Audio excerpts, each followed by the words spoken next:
আসসালামু আলাইকুম। দেশ ও বিদেশি ভাইরা, দেশের যে পরিস্থিতি, আসলে দেশে যাওয়া আমাকে সম্ভব না, কারণ আমরা বাহারান থেকে বলতেছি। আমাদের আরও ছোট ভাইয়েরা বাহারান আছে। আজ আমরা এমন পর্যায়ে আছি যে আমরা দেশে যাইতেও পারতেছি না, ফোনে কথাও করতে পারতেছি না। তো আমাদের হাসিনা, এ ধরনের হাসিনার দরকার নাই।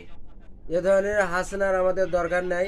আমরা ভালো একটা নেতৃত্ব চাই, যে আমাদের দেশ এবং আমাদের সহযোগিতা করার জন্য ভালো সরকার চাই। এ ধরনের সরকার আমাকে দরকার নাই। এত বছর সরকার চালাইছে, আমরা কোনো সহযোগিতা পাই নাই। আমরা সারা জীবন কষ্ট করে আসতেছি, কষ্টটাই করতেছি, কিন্তু আমরা সুফলে হলাম না। এরা আমাদের জীবনটা তেজপাতা করে ফেলে দিছে। আজ যেরকম যে কাপড় মনে করেন যে ভিজাইলে চিপ দিলে যেরকম পানি নিংড়া নিংড়া বার হয়, সেম এরকমই আমাকে চিপা চিপা বার করতেছে। হ্যাঁ, এই যে হাসিনার আমরা চাই না, এই হাসিনার আমরা ফাঁসি চাই। এই হাসিনার গদির নামাতে আমরা ফাঁসি চাই।